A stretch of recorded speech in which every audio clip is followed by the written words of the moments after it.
Everybody, thank you for tuning in once again to Bloodstock TV. I'm sitting here with Ben Ward from Orange Goblin, who performed today at Bloodstock. Thank you so much for swinging by, man. My pleasure. Great Good to see you. here. You're looking well. Yeah, feeling good. I mean, it's been a very kind of stressful few weeks with festivals all over Europe, but great to be back here at Bloodstock and sun shining. You know, what's not to like? Yeah, fantastic. Well, this is a kind of a bittersweet interview in some ways, I suppose, because look, everyone, we got the news that you're, Orange Goblin, you're just doing your final lap per se.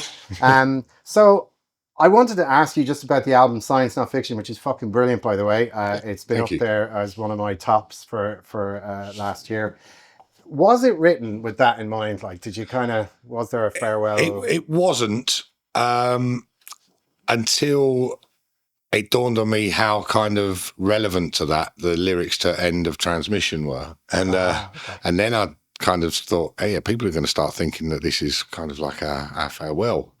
And then it just seemed fitting. We kind of did a lot of shows last year on the back of the album coming out, and it got to a point where we was just like, you know what?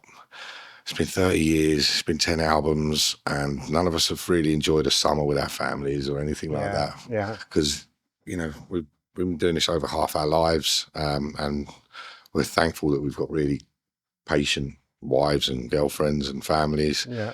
But it just seemed like the right thing to do. It seemed like it'd gone full circle. We're never going to be, Metallica level or Iron Maiden. And, when you're a young man and you get the opportunity to fly off to do a festival and you have to get up at 6 o'clock on a Saturday morning to fly Ryanair over to it's not as glamorous as you think. No, and now you're going to the airport at 4 a.m. and you're not getting home until 10 o'clock on a Sunday night, and you still got to get up for work on Monday. It's just it's time to not do that anymore. So that's quite interesting, because like the album itself, just knowing that you didn't have that in mind and you made the album, there's a real, like, I find it's a very defiant, it's almost celebratory tone to the album anyway. So to me, it's like when I found that out and I heard it, like when everybody else did, I just thought, what a way to go out there.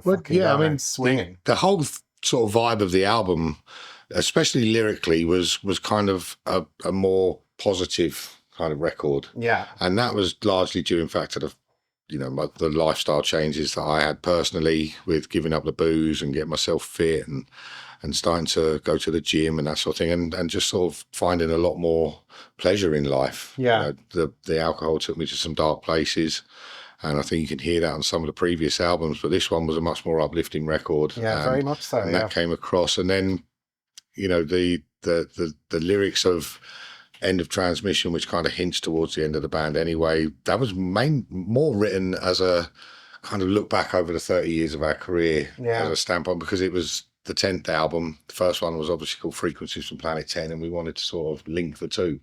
So it was just purely coincidental that when you kind of looked at everything, it's like, this is actually a full circle moment. Yeah. Frequencies from Planet 10 albums, 30 years of the perfect circle. It's just mad to think 30 years. Yeah. So yes, you said you've been super busy. Like you were just telling me your schedule just before we turn the cameras on here. So when does all of this sort of wrap up and things? I know you're doing a tour in December. I mean, we said that if this is going to be the last year, we want to make sure we go out in style and play as many big festivals as we can, and we've managed to do that. We went to the US, played Maryland Death Fest. We've been this week to Wacken and Rockstar Extreme and Silac Open Air. We did Hellfest, we did Into the Grave, we've done Grass Pop. We've still got shows to do in Poland. We've got we went to Czech Republic for Brutal Assault. We're playing in Norway, Finland. We got shows in Switzerland, Austria, still a load of big festival shows to do. Yeah. And then it all culminates in, like you say, the UK and Ireland tour in December, which sees us do 7 shows across 8 days. Ern, I think, with Ern and Grand Magus. Yeah, what a lineup, man. It's going to be a lot of good fun. It's going to be quite hard, especially that last show in London with it being out Well, of that's town. it, isn't it? That's going to be a very emotional night, and we want to do something special for that. So Yeah. it's thinking caps on, and what can we do? Well, you've got a little bit of time to plan something very Yeah. special between now and then. But it's kind of it's sort of hard to even believe that. Like for me, it's like Orange Goblin has always been there. 30 years, which is most of my life. Yeah. So yeah, it's going to be very, very strange. So the idea is that everything's going to be sewn up, bow tied on top by the end of this year, and you're going to walk into 2026 just. Yeah, I think all of us have got ideas of things we want to do next. Joe still wants to make music. Very different, like kind of bluesy soul sort of stuff that he's always been into and working on, and he wants to carry on doing that. Harry's always, been in a million bands and wants to continue playing music. Chris is strangely getting into kind of electronic music, and so you can expect his Brian Eno years or something. Okay, yeah. And so I want to continue to write. I've always liked kind of getting my imagination onto paper, and Orange Goblin lyrics has always been my way of expressing that.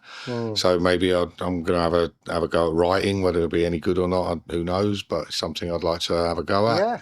I've got ideas for businesses and things, and living in France now. Yeah, I was going to say, because this is like, if you actually think about it, this is a tremendous new start for you in so many ways. Like, physically, where you're living, your career, everything that you're doing. Yeah, and that's what I want to do.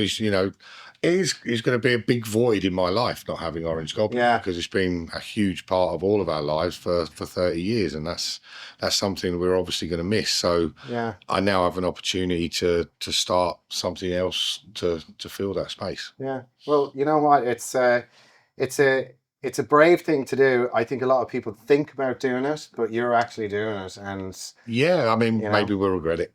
Who knows? There might be that Kiss situation where someone that's it, gets in the phone and says, Ben, we're saying it's the end, but 4 million. Originally we said it's a hiatus. So who knows if there comes a point where we do say we really miss it, then we'll do it again. And I don't care if people say, well, you said it was the end. I'll say, well, what's the stop us? Exactly. Do what you want. Yeah. That's it. So with that being said, when you look back, and I know this is probably a hard question to answer, when you look back at everything now, right? Yeah. And I know it's going to change on a daily basis, and you'll go through different phases over the months and years and whatever. But right now, you sitting here, if you could pick one album that is to you just the pinnacle of Goblin, like the time, the era, everything that just represents that album, what would it be from the discography? I think probably The Big Black would be the one where it kind of went up a gear. When we went from the first two albums, it being like a bit of fun, messing around, to all of a sudden getting a lot of press, getting a lot of big shows and tours, and thinking, actually, something's happening here. And not just the circumstances around the album, but the memories that we have of writing that record and recording that record. The first one we did with Billy Anderson, who obviously came over from the US, having done I Hate God and Sleep and Heart on Fire and bands like that we really looked up to. And I just think it was the album that kind of drove us away from the stoner scene and introduced us more as to sort of mainstream metal crowd, I guess. And I think that was what steered our career for the rest of it. That moment. I mean, we've always kind of tried to be a little bit diverse with the material in each record, and I think they all pinpoint a certain point in our career. But The Big Black, the proof's in the pudding that we still play a lot of songs off that album in the live set, despite it being sort of 21 years old, whatever it is, 26 years old. And, I think that's the one that a lot of our hardcore fans would probably pick as their favourite as well. Fucking hell. All right. It's really just mad thinking about it all now. But yeah, look, this is, it's exciting times ahead for you. And it was just amazing to have you here on this year. With such a great evening and good weather and all good vibes. It's always that, Bloodstock isn't just a festival. I think it's like almost like an annual gathering of like a family get together where everybody knows each other, everybody gets on. It's such a great vibe. Festival in terms it is, of that feeling, and that's testament to what the Gregory family have done, building it over the years. They've built that kind of community, and it's so nice to just sort of see it each year. Well, you're a part of it. You're a part of the history of it. I'd like to think so. Obviously, you know, we played the first ever one at the old Derby Assembly Rooms in 2001, even though I think we got banned that year and were told we'd never play it again for an incident in the dressing room, which actually wasn't us. It was another band, but we won't go into that. But no, I mean, Bloodstock have been massive supporters of us. You know, we recorded our live album here in 2012, and you know, we're eternally grateful for all the opportunities that they've given us. Yeah, well, fantastic, and what a way to say goodbye to Bloodstock. Yeah, absolutely, perfect. But we'll see. Who knows? But you know, most important thing now is that you just get on and get out there. I'm gonna enjoy my retirement. That's it. That's it, man. Well, listen, Ben, thank you very, very much for stopping by, and it's been an amazing pleasure, and I'm looking forward to catching you one more time before the end of this year, for sure. Absolutely, man. Awesome stuff. Ben Ward, Orange Goblin, thank you so much, man. My pleasure. Wicked.